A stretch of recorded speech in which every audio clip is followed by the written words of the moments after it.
Hey everybody, this is Dream, and today I'm going to be reviewing Arietta of Spirits. Arietta of Spirits is developed by Third Spirit Games and published by Red Art Games. This game is $19.99 on Xbox and it releases on August 20th, 2021. It is also an ID at Xbox title, and it is an action-adventure game.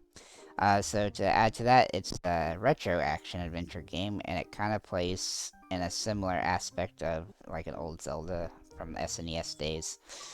Which is probably by design. So basically, in this game, we play as Arietta, and she is going to be running around the island in order to find clues as to help the spirit world. And early in the game, you kind of learn about the spirit world and what exactly that entails, and how you're going to help all those people.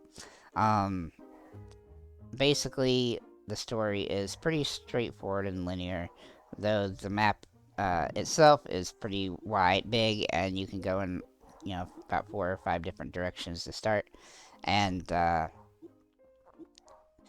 you pretty much just kind of have to go around and look for everything and try to find all the different pickups and try to figure out where you need to go.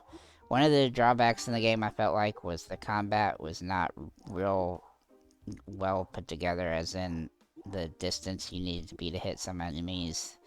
It seems like it wasn't super consistent, and it didn't really flow very well when you had a couple enemies around you either. And a lot of times I found I was taking hits even though I swing.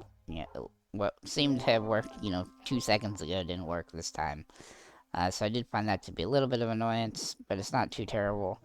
I will say, however, if you do want to get all the achievements, there's an achievement for beating it on the hardest difficulty, and if you get hit once on the hardest difficulty, you have to go back to the last checkpoint, so that's kind of annoying. But overall, it's not the worst like combat game in this type, but it's not nearly as good as some of the other retro style games like it. Um, the story is pretty linear though, like I said, and so it is going to kind of push you to go the direction that you need to go. But I will say that one of the other big things that I don't understand why they don't have in this game is a map. There is no map in the game. You kind of just have to wander around and hope you're going the right direction in some places. And a lot of times the areas look similar and you kind of feel like you've already been there before. And so there's a couple times where throughout my playthrough, I had to like kind of go backwards and see if I was going the wrong way and stuff. And a couple times I was. So but I will say that when you do get to certain aspects of the game, it does kind of kick you back to the main area where your house is. And so sometimes it leaves that to be, makes that a little bit easier. So there are boss fights in the game too, and some of the boss fights are actually really well put together, and then a couple of them seem like that it wasn't immediately obvious what it is that you need to do. And the game really didn't do a whole lot to give you good ideas to how to beat those bosses. But again, it was, eventually I was able to figure it out because it was, I mean, there's only so many things you could actually do. Um, I will say that the difficulty of the bosses is very strange. I felt like the third boss was probably the hardest in the game, and the second to last boss was probably one of the easiest. And so that seemed to be a little bit of a bizarre thing, but, you know, you never know with these type of games, I guess. It could also just be skill differences based on the type of combat that was required for that particular boss fight.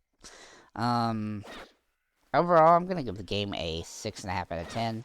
I think it does a lot of things pretty well as it wants, but it also leaves a little bit out that you kind of wish that it would put in there. And it seems like there's a lot of space in the game that's just kind of there for just to make you take the time to walk as opposed to actually being a useful area. And so for those reasons, I'm going to give it a little bit of a lower score. However, I do think it's not a bad game. Um, Probably for the price tag, it probably could have been a little bit less too. I think it's $14.99 on Steam, and I think that would have been better on Xbox as well. But that's pretty much all I have for this one. If you do pick it up, let us know in the comments what you think about it, and have a nice day.